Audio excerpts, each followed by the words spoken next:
Ada satu nih teman-teman, cara yang bisa kalian coba sebagai dasar untuk bisa mengubah kebiasaan kita yang suka menunda-nunda supaya itu tidak menjadi penyebab dari kegagalan kita lagi. Dan ini yang biasanya aku lakukan, yaitu Assalamualaikum warahmatullahi wabarakatuh. Halo semuanya, jumpa lagi di DN Resutari. Ada 31 jenis penyebab kegagalan yang diungkapkan oleh Napoleon Hill dalam bukunya Think and Grow Rich. Dan salah satu dari sekian banyak penyebab kegagalan yang diungkapkan oleh beliau, salah satunya adalah suka menunda-nunda atau prokrastinasi, penundaan. Nah, teman-teman, apakah saat ini kalian merasa sering sekali menunda-nunda suatu pekerjaan, menunda untuk memulai langkah, menunda untuk melakukan proses penyembuhan, sesuatu yang kita tunda padahal bisa kita kerjakan saat ini. Nah, kalau saat ini kita sering melakukan penundaan seperti itu, bisa jadi itulah yang menjadi penyebab mengapa rasanya hidup kita begini-begini aja. Atau apa yang kita impikan itu masih jauh untuk kita wujudkan. Karena sekali lagi, kalau kita ngomongin keajaiban, ngomongin tentang hukum tarik-menarik, sesuatu itu akan datang ke hidup kita sesuai dengan diri kita, sesuai dengan kesiapan diri kita. Nah, kalau selama ini kita masih sering menunda-nunda, padahal bisa kita kerjakan saat ini juga, maka jangan salahkan Tuhan ataupun salahkan orang lain.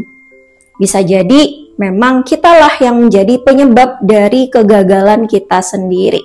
Lalu bagaimana cara supaya kita tidak lagi menjadi orang yang suka menunda-nunda? Sebelum kita bicara tentang bagaimana cara mengatasinya, coba kita lihat dulu apa penyebabnya. Penyebab mengapa selama ini kita sering menunda-nunda. Karena ada beberapa buku yang aku baca itu menyatakan bahwa kadang penundaan yang sering kita lakukan itu disebabkan karena kita itu tidak berani untuk menghadapi emosi, teman-teman. Dan itu biasanya disebabkan oleh trauma di masa lalu atau kejadian di masa lalu yang membuat kita itu jadi ada perasaan tidak nyaman menghadapi emosi tertentu, sehingga saat kita akan melakukan suatu pekerjaan, kita jadi menunda-nundanya. Jadi bisa jadi ya penyebabnya karena suatu kejadian di masa lalu yang membuat kita trauma. Nah, kalau memang penyebabnya adalah trauma di masa lalu, maka kita harus melakukan proses bersih-bersih dulu. Bersih-bersih diri. Kita healing, kita uninstall program lama yang tertanam dalam alam bawah sadar kita. Ya, coba kita cari tahu, mungkin ada beberapa hal yang pernah terjadi yang menyebabkan kita itu tidak berani menghadapi emosi dalam menghadapi suatu pekerjaan atau hal yang ingin kita lakukan yang membuat kita jadi menunda-nunda melakukannya. Selain karena trauma yang mungkin pernah kita alami, penyebab dari suka menunda-nunda itu juga karena disebabkan faktor habit atau kebiasaan yang selama ini sudah mengakar dalam alam bawah sadar kita. Artinya kita sudah punya kebiasaan mungkin sejak kecil sampai saat ini sering menunda pekerjaan. Rasa malas yang dibiarkan, rasa malas yang kita manjakan. Kita terbiasa untuk entar aja deh, entar, akhirnya banyak waktu yang tersia-sia, banyak waktu yang kita lewatkan, dan tahu-tahu udah kita akhirnya menyesal. Sudah menunda apa yang sebenarnya bisa kita lakukan saat ini. Ya, akhirnya membawa kita ada di situasi yang sekarang yang mungkin masih banyak kesulitan atau impian kita belum terwujud. Jadi, kalau memang penyebabnya adalah faktor habit, maka yang harus kita lakukan ya harus berani untuk memulai mengubah habit yang baru. Dan itu memang awalnya biasanya harus ada paksaan, harus ada dorongan yang kuat, teman-teman, atau bahkan tekanan gitu ya, sehingga kita memang bisa membuat habit yang baru, meninggalkan habit yang lama, kebiasaan lama yang suka menunda-nunda. Misalnya teman-teman ikut sebuah program pelatihan atau training yang memang membuat teman-teman harus mau tidak mau mengikuti jadwal pelatihan atau training tersebut, sehingga muncullah habit yang baru. Alam bawah sadar kalian mulai terpengaruh, atau body clock-nya itu atau jam tubuh kita jadi terpengaruh. Begitu juga ya halnya dengan kita sejak kecil sekolah nih, punya jadwal masuk jam 7, pulang jam 2 misalnya. Nah, karena kita terus terbiasa dan bahkan dipaksa sejak lama untuk melakukan rutinitas seperti itu, maka akhirnya mau tidak mau kita punya kebiasaan tersebut, bangun pagi ya untuk berangkat sekolah. Jadi memang kebiasaan baru itu butuh dibangun, dan biasanya kita perlu adanya paksaan nih teman-teman, di awal paksaan bahwa kita memang ingin berubah. Nah, makanya kalau pengen ada faktor paksaan itu, teman-teman bisa mungkin mengikuti sebuah program yang memang memiliki jadwal teratur. Tapi ada satu nih teman-teman, cara yang bisa kalian coba sebagai dasar untuk bisa mengubah kebiasaan kita yang suka menunda-nunda, supaya itu tidak menjadi penyebab dari kegagalan kita lagi. Dan ini yang biasanya aku lakukan, yaitu minta hidayah. Minta supaya hati kita digerakkan. Karena aku meyakini bahwa hatiku ini dipegang ya sepenuhnya di dalam kuasanya Allah.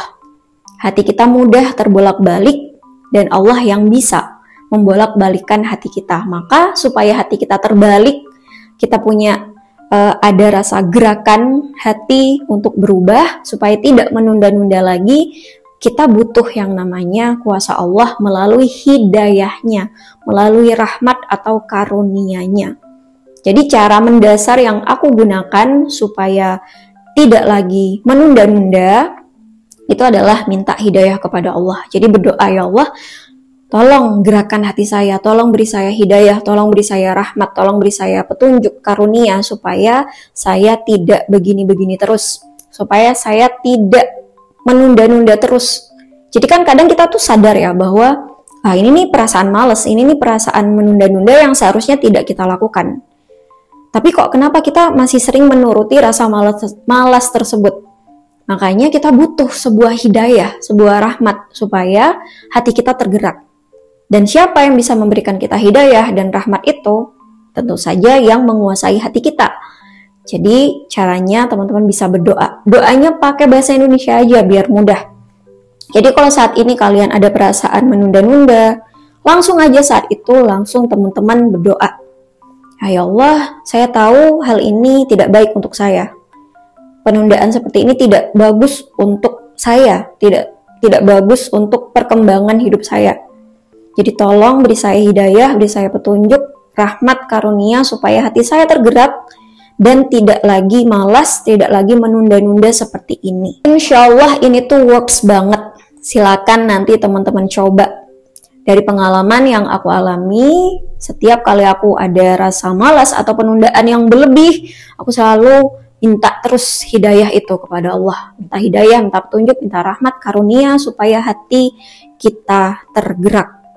Dan nanti ya, dengan cara-caranya Allah akan ada situasi yang membuat kita itu, yang aku alami ya selama ini, ada perasaan tidak nyaman. Kok kayaknya gelisah, ada perasaan nggak tenang, intinya nggak nyaman gitu teman-teman, sehingga terdorong gitu ya, tiba-tiba kayak bangkit, tubuhnya ikut tergerak, dan akhirnya melakukan apa yang seharusnya kita lakukan. Jadi tidak menunda-nunda lagi. Nah, mungkin nanti teman-teman bisa mencoba cara ini. Sekaligus ya, cara seperti ini adalah bentuk pengakuan kita bahwa sejatinya diri kita itu dalam kuasanya Allah. Hati kita juga sering dibolak-balikan oleh Allah. Makanya kita minta terus hidayah, minta terus rahmat, petunjuk, supaya hati kita memang benar-benar dalam jalan yang baik. Mungkin itu yang bisa aku sampaikan di video kali ini. Semoga bermanfaat teman-teman. Dan sampai jumpa lagi di video-video yang selanjutnya insya Allah. Terima kasih. Wassalamualaikum warahmatullahi wabarakatuh. Bye-bye.